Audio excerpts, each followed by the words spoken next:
Hello, everyone. I can't believe it. We've finally gotten past the launch week. Thank you so much for supporting the podcast. This episode is going to detail 10 things that I learned working at a startup. The funny thing is, I'd actually recorded this episode a couple of weeks ago before I got laid off. So you'll notice there's a few times that I talk in the present tense as if I still work there. That's because I did when I recorded the bulk of this episode. But I'm so happy that I've had some more time to reflect and refine this list and share it with you now. If you're interested in working at a startup, I hope that this list will give you a head start on showing up with the right mentality and the right frame of mind. Here we go.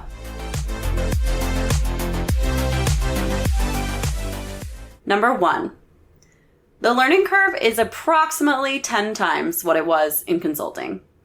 That means everything will feel hard pretty much all the time until you crack it, perfect it, and move on to the next thing. Thinking back to my first few weeks at my job, I think I felt really overwhelmed and not sure that I was completely capable of taking on this kind of role.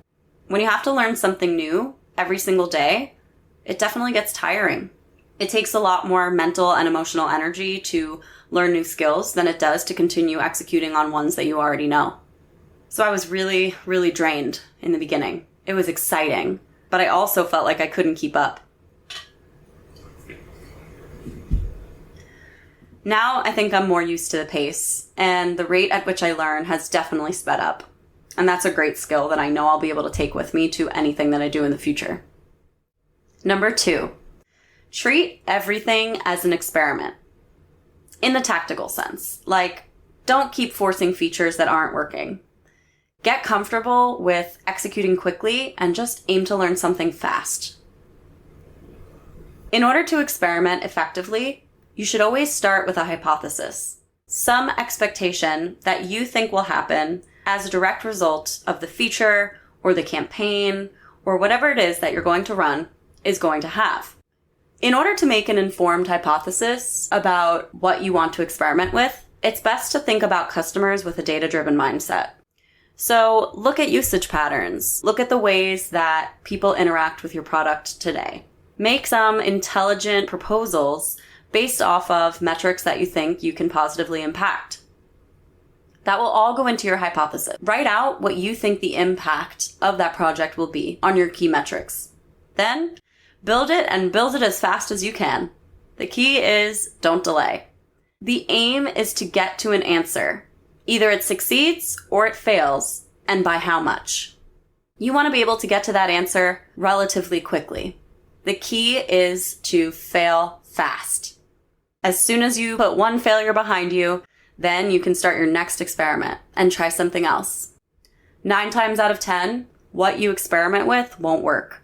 So it's just a game. Rinse and repeat until you find the one thing in 10 that moves the needle. Number 3 is a bit of a personal one. Learn how you like to learn. As I mentioned before, working in the startup world means that there's a lot to learn all the time. And you certainly don't need to go into a startup knowing everything. I definitely did not know everything. But what I think is important is for you to be able to figure out a plan to learn what you need to learn quickly. The first question I would ask yourself is, what level of depth do I need to know in order to successfully do this project? Think about how much time that might take you. Then, experiment and figure out what medium works for you. For me, I like podcasts and audiobooks, no surprise, because I have no patience for reading. If you like reading, crack open a book or an article. I would set aside some time every day to do your learning, whether that's listening to podcasts, watching videos, etc., etc. But figure out what works for you and figure it out quickly, because there will be no shortage of things to learn when you're working at a startup. Number 4, on a small team, everybody needs to take accountability for their work. Say you mess something up at work. We all do. The best way to approach mishaps is to clearly explain what went wrong, take accountability for it, indicate to the necessary leaders what the impact of your mistake was, and provide the plan for how you aim to fix it. In my experience, people understand things don't always go perfectly, and we're all humans.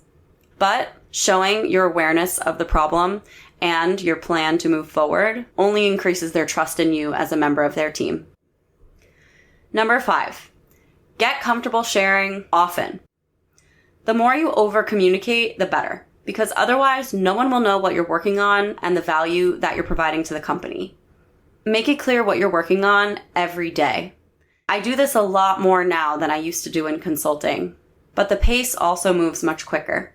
So the amount that is expected to be done every day is also a lot more.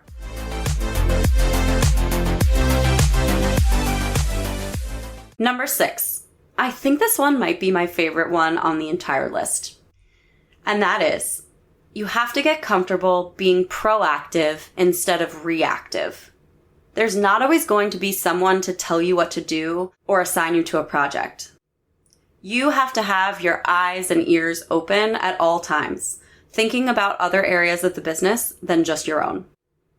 That will give you the full awareness of what's happening with the product so that you can make informed proposals about what you think the most important things for you to work on will be.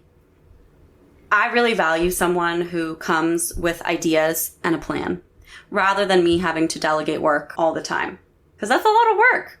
So don't make someone do that for you. Take action and take initiative. It will be highly, highly respected and valued. Number 7 is a personal one, but make sure that you do something that you feel aligned with. If you're going to join a startup, join one whose mission you actually care about, because the content of your work will have a big impact on what you wind up doing every day. You'll have to look at all problems through the lens of the mission of your company and what problem they're trying to solve. So if you're not interested in it, you're probably going to burn out really fast. Number 8, horizontal products are really hard to crack because they're not solving a burning problem for any one specific audience. There are some amazing horizontal products out there. And when I say horizontal products, I mean products that apply across many different industries and roles. Some great examples are Loom, Grammarly, Crisp, all high-value companies. But it's quite hard to start out as a horizontal product because there's less of an immediate and urgent problem that people feel so compelled to pay you to solve for them. So it can make continuing to iterate on your product quite difficult. It's not impossible, but just know that the more specific you start, the easier your path will be. Number 9. The gap in time between thinking about an idea to execution is quite short. You don't really have that extra time to procrastinate and mull it over, like I often would do in consulting. Typically, you need to be prepared to look at the data, make a decision that's data-driven within a day or two. The pace of this really took me by surprise. I had to make a lot of decisions before I really felt ready. And not sure what the extra benefit is that you get by procrastinating, but I don't know. I think it makes you feel more like you're ready to make the choice because you've had a bit more time to mull it over, even if all you've been doing in that time is ignoring the problem. Get what I'm saying? And number 10. I think it's fitting for this one to be last.